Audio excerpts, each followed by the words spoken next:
दोस्तों, आप सभी का doctor Keshav Awasthi astrologer channel में स्वागत है। ज्योतिष मंच चैनल में आपका स्वागत है। आइए ज्योतिष सीखे में आपका स्वागत है। आज दोस्तों हम लोग बात करेंगे अंशावतार योग क्या होता है।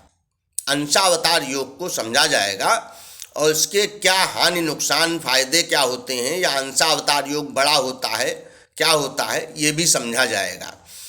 तो पहले समझें कि अंशावतार योग दोस्तों कुंडली में बनता कैसे है। तो जो लोग थोड़ा बहुत कुंडली देखना अभी तक मेरे बताने के मुताबिक समझ गए हैं, उस अनुसार चलेंगे तो ये बात जरूर समझ जाएंगे जो मैं आपको बताने जा रहा हूँ। अंशावतार योग होने के लिए आवश्यक है कि गुरु और शुक्र दोनों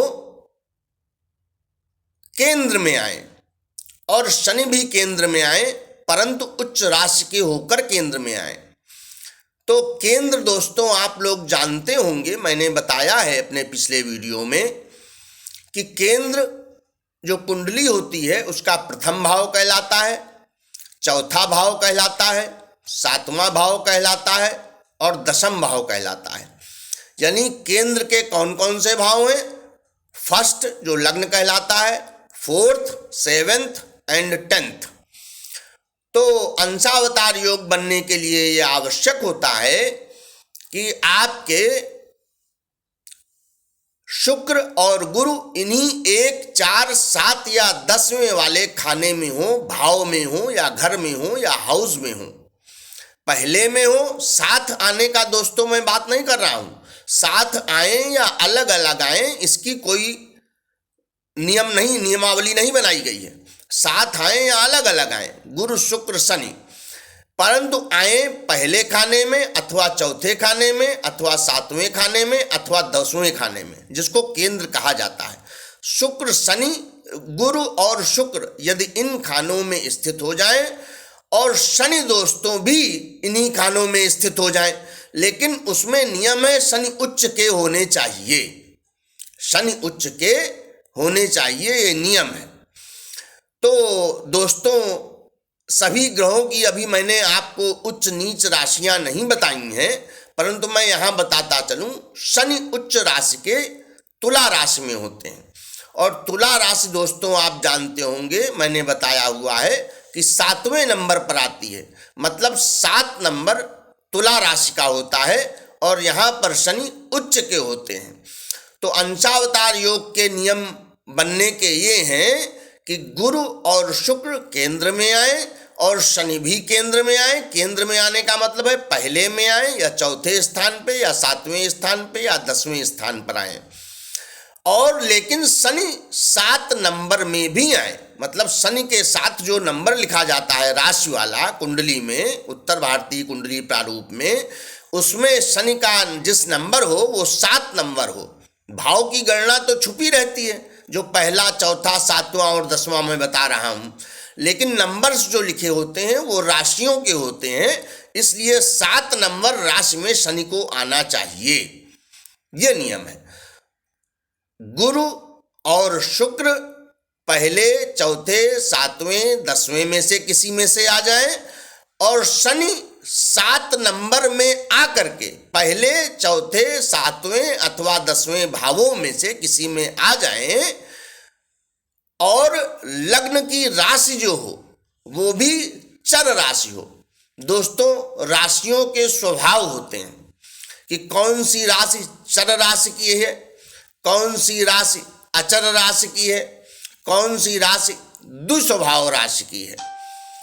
इंग्लिश में समझे इसको, चर राशि का मतलब है मूवेबल साइन, जो स्थिर न रहता हो, और अचर राशि का मतलब है कांस्टेंट साइन, जो स्थिर राशि हो जाती हो, बदलती न हो। और कुछ होती हैं राशियां दुस्वभाव राशियों की, जो चर भी कहलाती हैं और अचर भी कहलाती हैं। जिन राशियों को दोस्तों चर भी माना जाता है और अचर भी माना जाता है वो राशियां दुस्वभाव राशियां कहलाती हैं। तो अंशावतार योग का नियम कहता है कि लग्न में जो जैसे शनि के हमने आपको बताया शनि पहले, चौथे, 7वें या 10वें खाने में आए, परंतु तुला राशि में आए, 7 नंबर उसके साथ हो, राशियों के नंबर जो लिखे जाते हैं 7 नंबर उसके साथ हो। इसी प्रकार जो लग्न में नंबर लिखा हुआ है, जैसे 12 कुंडलियां बन जाती हैं, मेष वृक, इसी तरह करते करते मीन राशि तक 12 लग्न बन जाएंगे। तो लग्न में जो राशि आए वो चर राशि की होनी चाहिए। तो दोस्तों चर राशि मैं बताता हूं अभी आपको, और दुस्वभाव राशि भी बताऊंगा, क्योंकि दुस्वभाव राशि का नियम लग जाएगा, क्योंकि वो चर में भी आएगी और अचर में भी आएगी, स्थिर भी है और मूवेबल भी है। तो चर अचर राशियां दुस्वभाव राशियां कहलाती हैं, और इनको चर राशियां मान लेंगे, और चर वाली तो चर हैं ही जो मूवेबल साइंस हैं।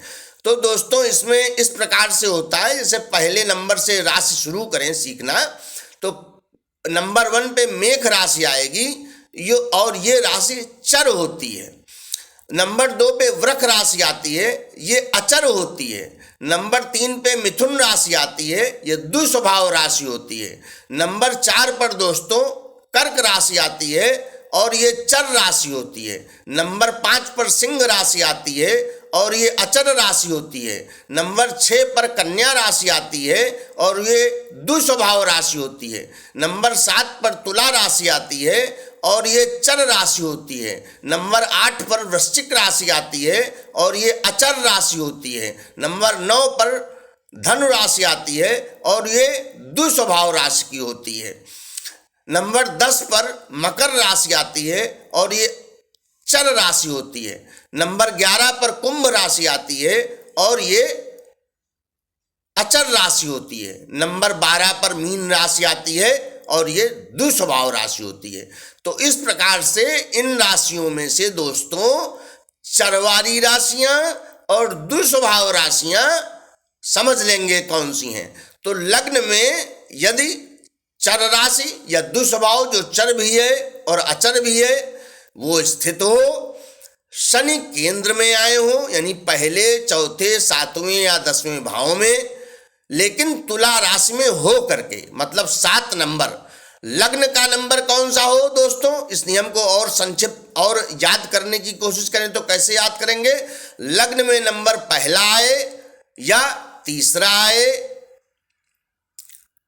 या चौथा आए या छठा आए, मतलब लग्न में नंबर, मतलब मेष लग्न की कुंडली हो, ऐसे समझ लीजिए आप, मेष लग्न की कुंडली हो, या मिथुन लग्न की कुंडली हो, या कर्क लग्न की कुंडली हो, या कन्या लग्न की कुंडली हो, या तुला लग्न की कुंडली हो, या धनु लग्न की कुंडली हो, या मकर लग्न की कुंडली हो, या मीन लग्न की कुंडली हो। इन लग्नों की कुंडलियों में ही अंशावतार योग बन पाएगा, क्योंकि इनमें लग्न में चर राशि आएगी। और जब इनमें आप रखेंगे तो देखेंगे कि 7 नंबर भी केंद्र में आ जाता है। 7वां भाव अलग बात है, 7 नंबर राशि का होता है, वो आना केंद्र में अलग बात है। तो अंशावतार केवल 1, 4, 7, 10 जो लग्न में नंबर आएंगे या केंद्र में आएंगे, इनमें बन सकता है। तो दोस्तों फिर से बता रहा हूं, नियम को कंठस्थ करिए। गुरु और शुक्र और शनि, ये तीनों, और संक्षिप्त करके बता रहा हूं, गुरु, शुक्र और शनि साथ या अलग, इससे मतलब नहीं बता रहा हूं। गुरु, शुक्र या शनि ये तीनों प्रथम भाव, चतुर्थ भाव या सप्तम भाव या 10वें भाव में आने चाहिए। पहले, चौथे, 7वें, 10वें में से कहीं भी बिखर के या साथ होकर के आ सकते हैं गुरु, शुक्र, शनि। लेकिन शनि का 7 नंबर में रहना आवश्यक है, और लग्न का चर राशि का होना आवश्यक है। ऐसा होगा तो अंशावतार योग बनता है। अब दोस्तों अंशावतार योग तो बन गया, लेकिन ये है क्या चीज दोस्तों। अंशावतार योग में व्यक्ति रूलर होता है, शासक होता है, मतलब राजा बनता है।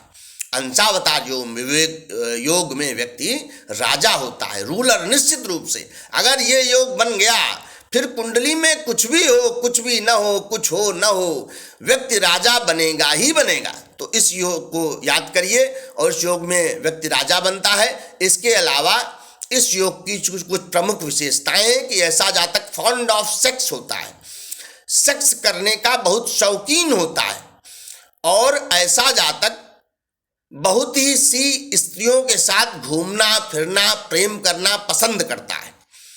राजा तो होता ही ऐसा होता है, साथ ही साथ उसका ये लक्षण भी होता है कि बहुत सी स्त्रियों के साथ रहना पसंद करता है। और मात्र ये बात देखकर किसी के चरित्र का निर्धारण नहीं करना चाहिए, और भी बातें चरित्र का निर्धारण करती हैं, लेकिन इस योग में ऐसा होता है कि व्यक्ति कई लड़कियों के साथ घूमता फिरता है और उनसे संबंध रख भी सकता है, नहीं भी रख सकता है। इसके अलावा ऐसा व्यक्ति कला प्रेमी होता है। कलात्मक चीजें जो हैं इससे छंटवाइए तो वो बहुत ही कलात्मक चीजें आपको पसंद करके देंगे, बहुत ही कलात्मक प्रियता होती है इसमें। और ऐसा व्यक्ति बहुत ज्ञानी होता है, यशस्वी होता है, और ज्ञानी भी ऐसा होता है कि भिन्न भिन्न विधाओं में उसको ज्ञान होता है। जैसे अपने विषय में भी ज्ञान है, इंग्लिश में भी ज्ञान है, इसमें भी ज्ञान है, उसमें भी ज्ञान है। तो रूलर तो होता ही होता है, साथ ही ऐसा व्यक्ति गजब का होता है, क्योंकि कई स्त्रियों के साथ रहना चाहता है और घूमता फिरता भी है। संबंध होना न होना अलग बात है। और बहुत विद्वान होता है, यशस्वी होता है, राजा होता है। ये दोस्तों अंशावतार योग के लक्षण होते हैं। कलाप्रिय होता है, यशस्वी होता है, राजा होता है, कई लड़कियों स्त्रियों के साथ संग रहने वाला होता है। यहीं पर अपनी बात को विराम देता हूं। और दोस्तों यदि आपको योग समझ में आ गया हो, पसंद आया हो, तो आप मेरे चैनल को लाइक करिए, सब्सक्राइब करिए प्लीज़, कमेंट करिए और शेयर भी करिए, और कमेंट में सुझाव दीजिए कि आपको कैसा लगा आज का वीडियो, और कोई सुझाव देना चाहते हैं तो कमेंट में सुझाव अवश्य दें।